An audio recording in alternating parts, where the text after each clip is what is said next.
I was 16 when my father threw me out of the house like garbage. It wasn't sudden for him, but it was for me. The yelling had become normal. The slammed doors and broken dinner plates were no longer frightening but expected. What wasn't expected was coming home one rainy Thursday to find my clothes in garbage bags on the porch, my phone plan cancelled, and the locks changed. No explanation, no goodbye. Just a yellow post-it note stuck to the door that read, "You wanted to be, Grongo be grown." I stood there, soaked, trembling, clutching the bags that carried my entire childhood. That moment shattered everything. I walked away without looking back, because I knew, if I turned around, I'd collapse. For weeks, I slept in a friend's basement, lied to her parents about where mine were, and juggled school while working nights at a diner, but I didn't crumble. Every cruel word he said played on a loop in my head, fueling a fire I didn't even know I had. He said I'd never make it without him, so I vowed I would, and I'd make sure he saw it when I did. The world outside wasn't kind, but at least it didn't pretend to love me while destroying me from the inside out. I applied for every scholarship I could find, studied through exhaustion, and kept my dream of becoming something alive even, if barely breathing. I didn't need him to believe in me. I just needed to survive long enough to prove him wrong. The first year on my own was the darkest. There were nights I'd sit in the diner's walk-in freezer just to cry where no one would hear. I learned how to fake smiles while pouring coffee for couples who reminded me of what normal could have looked like. Still, I refused to sink. I took community college classes with financial aid, rode a bike everywhere because I couldn't afford bus fare, and learned to live off ramen and the kindness of strangers. I worked 2 jobs and sold art online when I could. Every dollar went into my escape plan. I didn't have the luxury of being angry. I had to stay focused. But every time I saw a father hug his daughter in the cafe, I'd flinch inside. Not because I missed him, but because I wondered how broken someone had to be to break their own child. I never heard from him. Not on birthdays. Not when I made the dean's list. Not even when I sent a letter asking for medical history after I fainted from exhaustion. Silence. I let it harden me not into bitterness, but into resolve. By the time I transferred to a university on a full scholarship, I had learned to wear my scars like armor. I still had nightmares where I stood on that porch begging to be let in. But now, I always woke up in my own bed in my own place on my own terms. In college, I studied business and psychology, 2 things I knew I'd need if I ever wanted to build the kind of life where no one could control me again. My professors noticed me, not because I was the loudest, but because I was relentless. I started tutoring others, built a network of alumni mentors, and even ran a small online store on the side. I learned to speak in rooms full of people who had never been thrown out like trash, and I learned to make them listen. I didn't tell anyone about my past at first. I let them assume I came from the same polished neighborhoods and supportive families they did. But eventually, I told one professor my story. She didn't cry. She just nodded and said, "That explains the fire." That fire burned through every barrier. By the time I graduated, I had job offers lined up and a plan in motion. I moved to the city, rented a tiny apartment that I decorated with thrift store finds, and printed quotes about rising. I took a job at a startup and worked 70-hour weeks like they were nothing. Each paycheck felt like a silent triumph. I never forgot the porch, the bags, the rain. I didn't forgive him, not yet, but I promised myself I'd return one day, not as the broken girl he threw out, but as the woman who rebuilt herself without him. And that day came sooner than I thought. It was a Sunday afternoon when I saw the listing. The house I grew up in, his house, was up for sale. I stared at the photos in disbelief. The paint was peeling, the lawn overgrown, and the porch still looked like the last time I stood on it. Something inside me shifted. I called the agent, pretending to be a potential buyer. She said the owner was in debt, needed to sell fast. I didn't hesitate. I called my lawyer, transferred funds from my growing investment account, and made a cash offer. I bought that house without a second thought. Not out of spite, but out of symbolism. I needed to own the place that once rejected me. When the sale went through, I visited it alone. I stood on that same porch, only this time I held keys, not garbage bags. I walked through each room, remembering the echoes of yelling, the slammed doors, the silences that screamed louder than any argument. But I also imagined what it could be now. I hired a contractor, renovated every inch. I turned my old bedroom into an art studio, the kitchen into a haven, and the living room into a space full of light. I didn't do it to erase the past. I did it to prove that healing doesn't always come from forgiveness. Sometimes it comes from reclaiming what tried to break you. I didn't tell anyone the house used to be mine, not the neighbors, not the contractors, not the interior designer who helped me soften the sharp edges of every memory built into those walls. To them, I was just a young woman with good taste and deep pockets. But to me, every nail driven in was an act of defiance. Every wall painted over was a silent scream that I made it. I took pictures of the house at every stage before, during, and after, documenting not just the physical change, but the emotional evolution it brought with it. It became a ritual.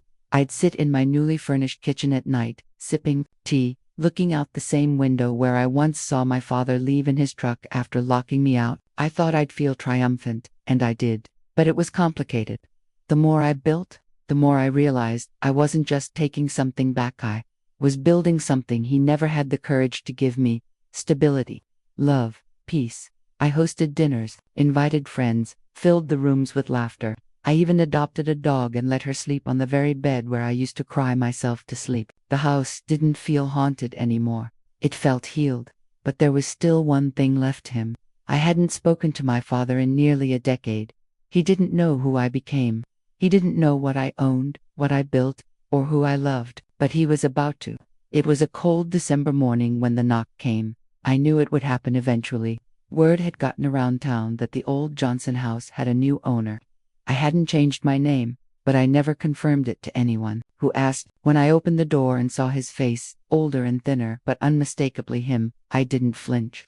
I stood there, calm, steady, unmovably everything he once told me I could never be. He looked at me like he'd seen a ghost. "You bought it?" he asked, voice rough, uncertain. I nodded. "Yes," I said. "I did." There was silence, thick and awkward. He glanced past me into the house, probably looking for the remnants of control, of the life he once dominated. But all he saw were soft walls, clean lines, and a version of his daughter he never thought would exist. "I didn't know," he muttered. "You didn't care," I corrected. He opened his mouth, maybe to argue, maybe to apologize, but I raised a hand. "I'm not here for explanations," I said. "This isn't about you anymore." He blinked, stunned. I watched his pride crumble in real time.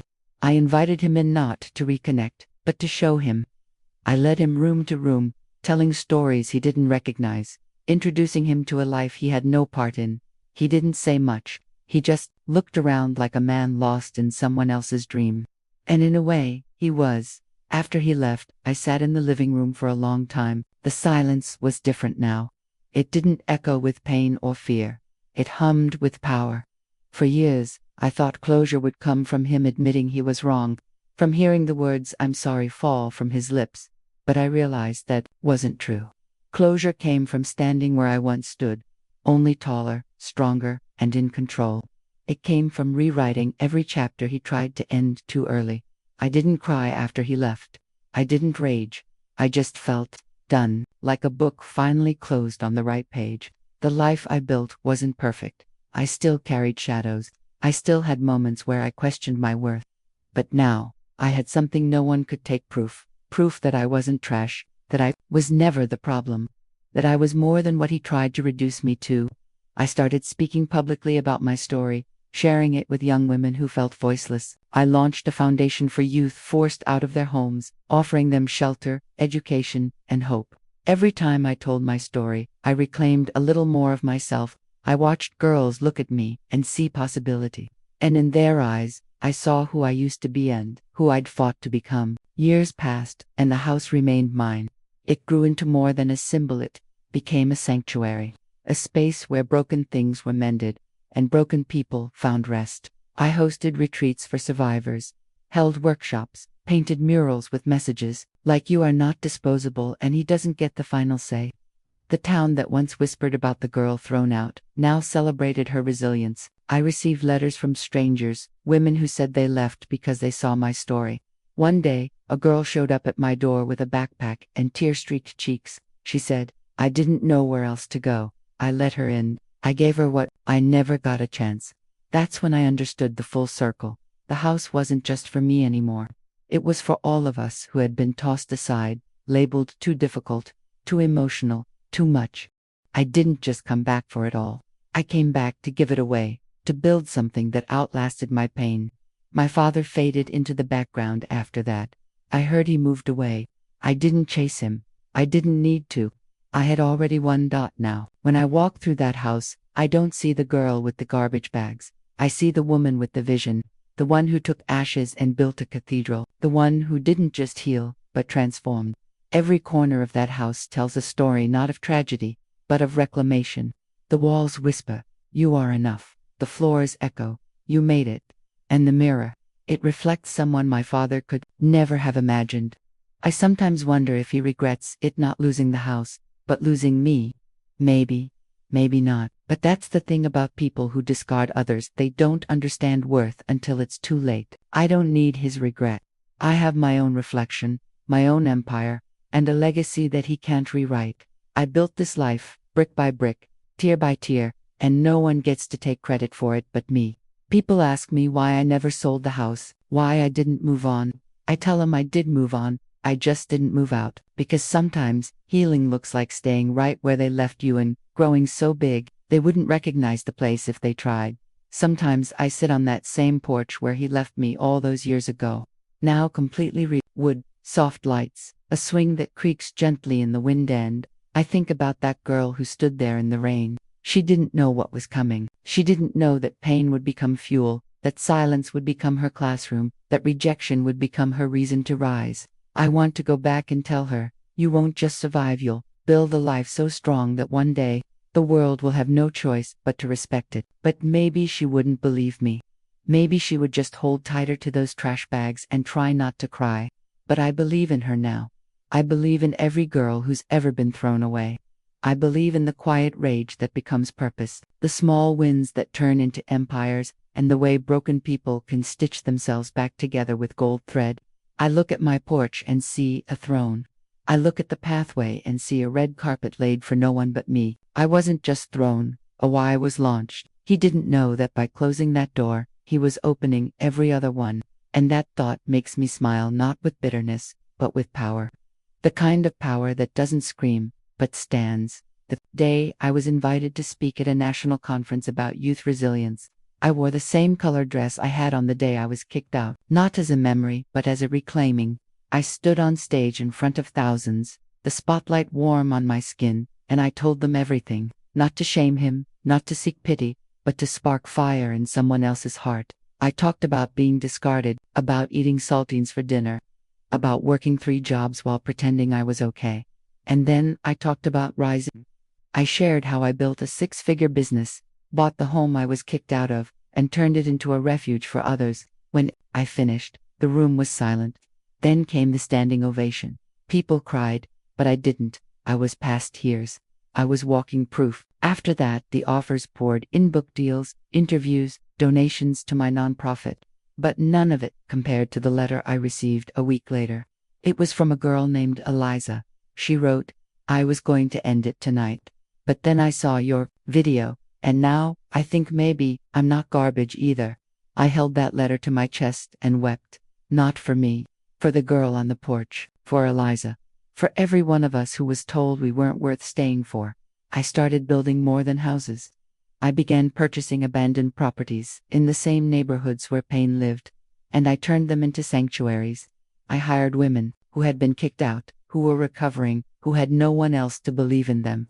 We painted walls together, cried in old bathtubs, planted flowers where weeds used to be. One house became 5, then 10. The movement grew. I called it the Comeback Project, because that's what we were. Not victims. Comebacks. I found purpose in every hammer swing, in every room filled with laughter, where screams used to live. One day a journalist asked, "Do you ever wish your father had stayed?" I thought for a moment and said, "If he had, I'd never have become this." Because the truth is, being discarded gave me something no comfort ever could: fire. Not the kind that burns others, but the kind that lights the way. My story was no longer just mine, it was a torch.